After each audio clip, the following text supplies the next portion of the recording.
بسم اللہ الرحمن الرحیم افمن شرح اللہ صدرہ للاسلام فہو علی نور من ربی، بھلا وہ شخص جس کے سینے کو اللہ نے اسلام کے لیے کھول دیا گیا ہو اور اس کا نتیجہ یہ ہو کہ وہ اپنے رب کی طرف سے ایک روشنی پر ہو، نور پر ہو۔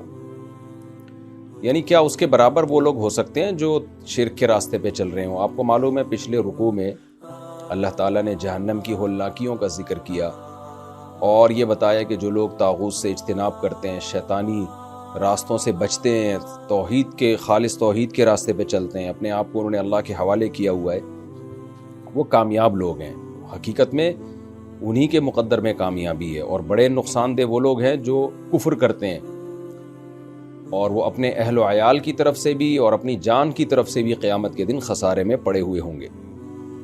پھر اللہ نے ایک مثال دی تھی کہ کیسے تمہارا رب آسمانوں سے پانی برساتا ہے اور زمین میں داخل کر کے کیسے اس پانی سے تمہارے لیے کھیتیاں اگاتا ہے۔ تو ظاہر ہے یہ تمام چیزیں جس کی سمجھ میں آ جائیں تو اس کو اسلام سمجھ میں آ جائے گا، اور جب اسلام سمجھ میں آئے گا نا اس کے، تو اطمینان کے ساتھ سمجھ میں آئے گا، اور پھر اس کو پتہ ہوگا کہ صحیح کیا ہے غلط کیا ہے۔ یعنی جیسے آپ اندھیروں میں ہوں، آپ کو پتہ ہی نہیں چل رہا کہ سیدھا ٹریک کون سا ہے، غلط ٹریک کون سا ہے، تو ایسے میں کوئی آپ کو چراغ دے دے تو آپ کے لیے یہ یعنی کس قدر خوش قسمتی کی بات ہوگی۔ پھر آپ کہو گے بھائی میرے ہاتھ میں چراغ ہے، مجھے راستہ نظر آ رہا ہے، میں اس کے برابر نہیں ہو سکتا جو اندھیرے میں ہے، تو کیسی یعنی سکون کی زندگی ہوگی، اور کتنے کانفیڈنٹلی اطمینان کے ساتھ یہ شخص اپنے راستے پر سفر طے کرے گا۔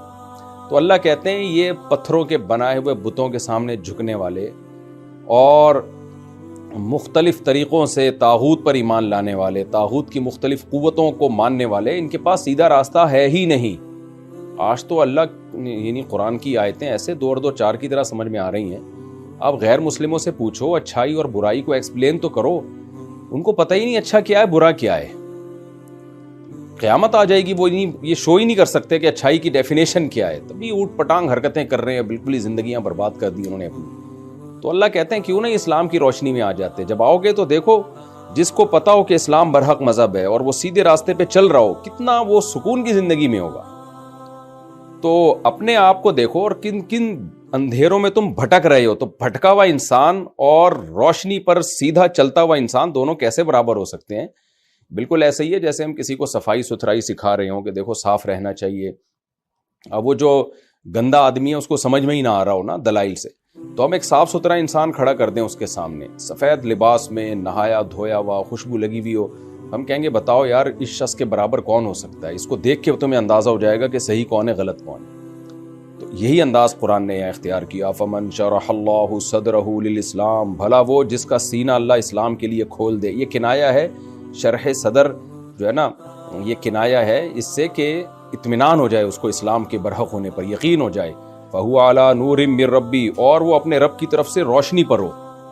یہ بھی بلاغت ہے، یعنی روشنی اس کے ہاتھ میں نہیں ہے بلکہ روشنی پر وہ سوار ہو گیا ہے، تو یہ کنایا ہوتا ہے، بلاغت ہے، یہ بلاغت کا ایک قاعدہ ہے، یعنی بہترین طریقے سے سیدھا راستہ اس کے ہاتھ میں ہے، اور یعنی بہت زیادہ اس کو اندھیروں میں راستہ واضح نظر آ رہا ہے، ایسے نور پر وہ سوار ہو چکا ہے۔ فویل للقاسیۃ قلوبہم من ذکر اللہ، اس کے برعکس کچھ لوگ ایسے ہیں کہ اللہ فرماتے ہیں تباہی ہے ان لوگوں کے لیے جن کے دل اللہ کے ذکر سے سخت ہو چکے ہیں۔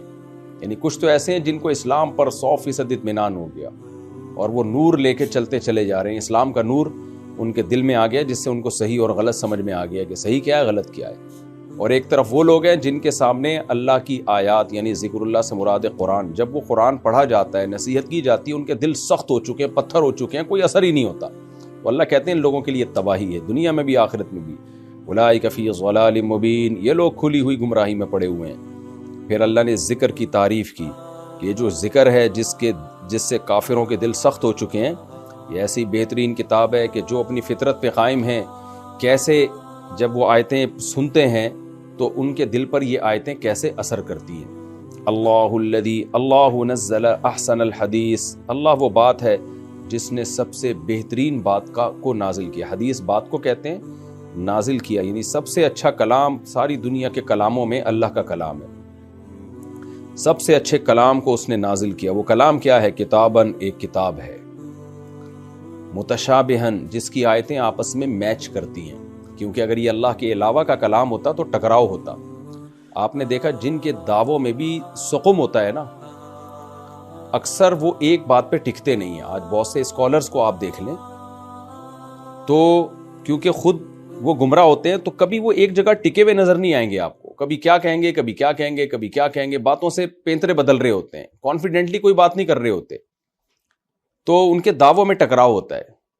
آپ جتنی قرآن کے علاوہ آسمانی کتابیں پڑھ لیں جن میں تحریف ہو چکی ہے، یا وہ کتابیں جو آسمانی ہے ہی نہیں، ان کے دعووں میں بہت تضاد ہے۔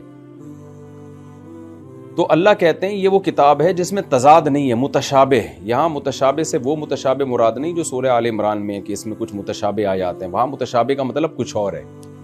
وہاں متشابہ کا مطلب وہ آیات جن کا مفہوم جو ہے واضح نہیں ہے، تو ان کو تفسیر کی جائے گی محکمات کو سامنے رکھ کر، وہاں میں ڈیٹیل بتا دوں۔ یہاں متشابہ کا مطلب یہ شبہ سے نکلا ہے، وہاں متشابہ التباس سے نکلا ہے، ملتبس آیات تو مشابہ ہیں ایک دوسرے کی، تو ایک دوسرے یعنی بلاغت کے لحاظ سے مشابہ ہیں۔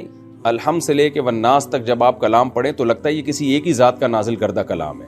اگر محمد صلی اللہ علیہ وسلم نے گڑھا ہوتا نا تو پھر کہیں سے کچھ اور طرح سے ہوتا، کیونکہ آپ کو پتہ ہے دو مصنف، دو مؤلف، دو شاعر، دو کالم نگار، سب کی تحریروں کا اسٹائل ایک دوسرے سے بالکل الگ ہوتا ہے۔ تحریر کے انداز سے پتہ چل جاتا ہے بھئی یہ فلاں کی تحریر ہے، فلاں کی ہو ہی نہیں سکتی۔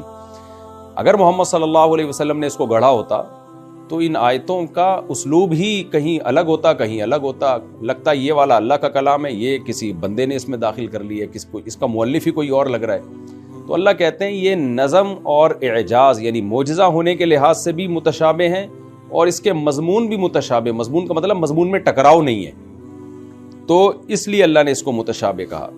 متشابہن مثانیہ جس میں آیتوں کو اور مضامین کو بار بار دہرایا گیا ہے۔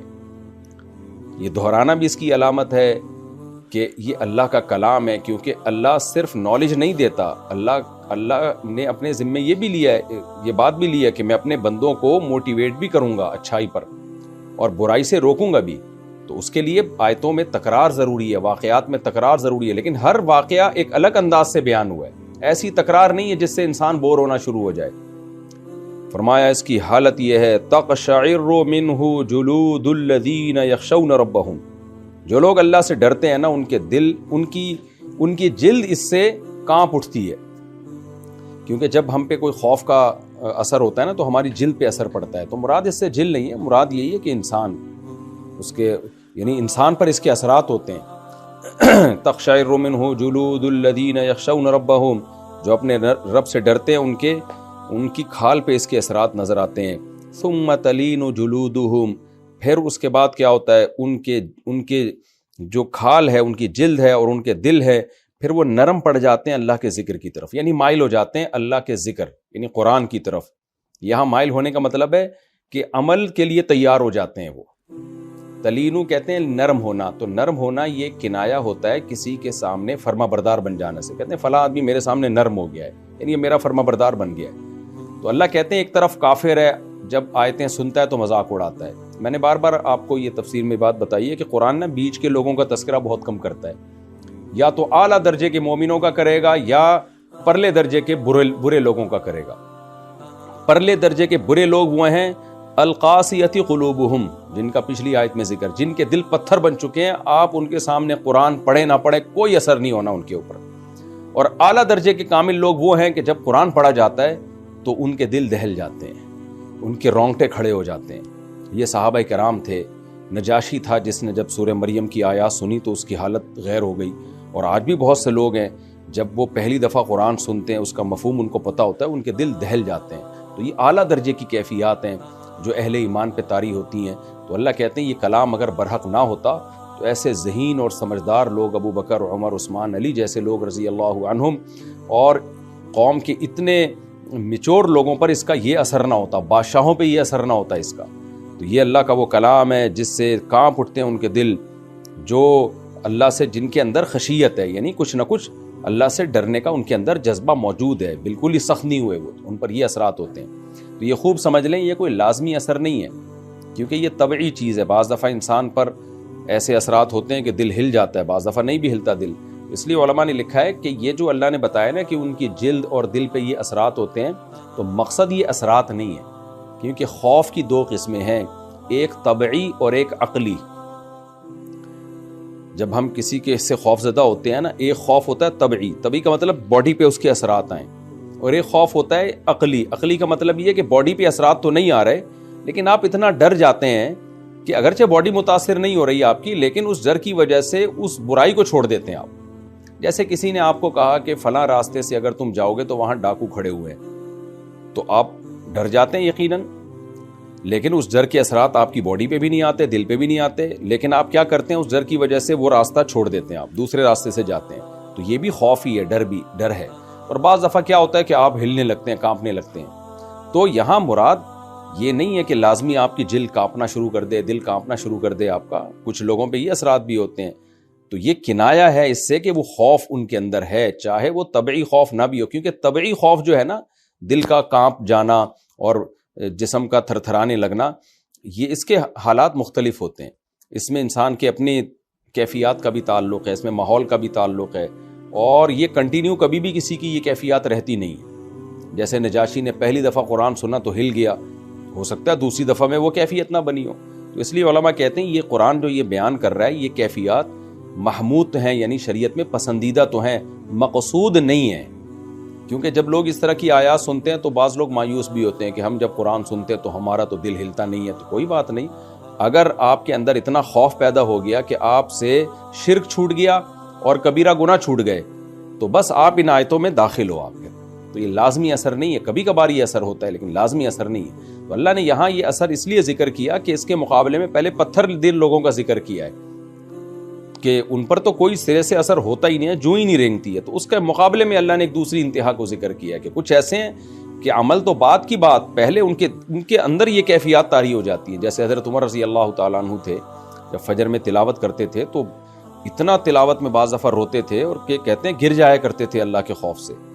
تو یہ کیفیات اسلاف میں بہت تھیں، اور جو ہے آج بھی بہت بعض لوگوں میں ہمیں یہ کیفیات نظر آتی ہیں، لیکن خوب سمجھ لیں یہ کیفیات محمود ہیں، مقصود نہیں ہیں، پسندیدہ ہیں، مقصود نہیں ہیں۔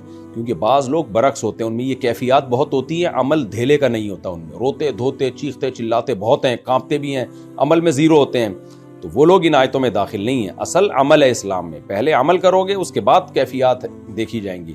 ایک آدمی پہ کوئی کیفیات طاری نہیں ہوتی، لیکن وہ عمل میں 100% عمل کر رہا ہے، قرآن سنتا ہے اور عمل کرتا ہے، وہ زیادہ کامیاب ہے۔ اور ایک آدمی پر کیفیات بہت طاری ہوتی ہیں، عمل میں زیرو ہے، ان کیفیات سے اس کو قیامت میں کوئی فائدہ نہیں ہوگا۔ تو اللہ کہتے ہیں اس کے بعد پھر ان کے جلد اور ان کے دل اللہ کے ذکر کی طرف مائل ہو جاتے ہیں۔ تو جلد اور دل بھی یہ جسم سے کنایا ہے، یعنی باڈی سے کنایا ہے، کہ پھر وہ اللہ کی اطاعت کے لیے تیار ہو جاتے ہیں اور مائل ہو جاتے ہیں کہ جو اللہ کا حکم آئے گا ہم اس کو فالو کریں گے۔ ذالک ھدی اللہ، یہ اللہ کی ہدایت ہے، یہدی بہ من یشاء، اس کے ذریعے یعنی اس قرآن کے ذریعے جس کو چاہتا ہے اللہ ہدایت دیتے ہیں۔ یہ قرآن جو ہے اللہ کی ہدایت ہے جس کا یہ اثر لوگوں پر ہوتا ہے، اور اس کے ذریعے اللہ جس کو چاہتا ہے ہدایت دیتا ہے۔ وَمَن يُضْلِلِ اللَّهُ، اور جس کو اللہ گمراہ کر دے، فَمَا لَهُ مِنْ هَادٍ، اسے دنیا کی کوئی طاقت سیدھا راستہ نہیں دکھا سکتی۔ آج ہمیں نظر آ رہا ہے کہ ایسے ہٹ دھرم، حالانکہ بڑے عقل مند ہوتے ہیں، دوسرے معاملات میں بڑے ذہین عقل مند، لیکن جب مذہب کی بات آتی ہے ایسے بے وقوف بن جاتے ہیں، تو واقعی لگتا ہے کہ ان کے دلوں پر اللہ نے مہر لگا دی ہے۔ آفمن یتقی بوجہہ سوء العذاب، اللہ مثالیں اس صورت میں بہت دے رہے ہیں۔ آپ نے دیکھا کہ پہلے اللہ نے مثال دی ہے کہ جہنمیوں کی مثال دی، افمن حق علیہ کلمۃ العذاب، بھلا وہ شخص جس پر عذاب کا کلمہ ثابت ہو جائے وہ اس کے برابر ہو سکتا ہے جو جنتی ہو؟ اس طرح اللہ کمپیئر بہت کر رہے ہیں۔ هل يستوي الذين يعلمون والذين لا يعلمون، کیا جاننے والے اور نہ جاننے والے برابر ہو سکتے ہیں؟ تو آپ اس صورت میں دیکھ رہے ہیں اللہ کامیاب لوگوں کو ناکام لوگوں سے، علم والوں کو جاہل لوگوں سے، عقل مندوں کو بے وقوفوں سے، ضدیوں کو جو ہے ان لوگوں سے بہت کمپیئر کر رہے ہیں جو ہدایت پر چلتے ہیں۔ اسی طرح سخت دل لوگوں کو نرم دل لوگوں سے اس آیت میں اللہ نے کمپیئر کیا اس رکوع میں۔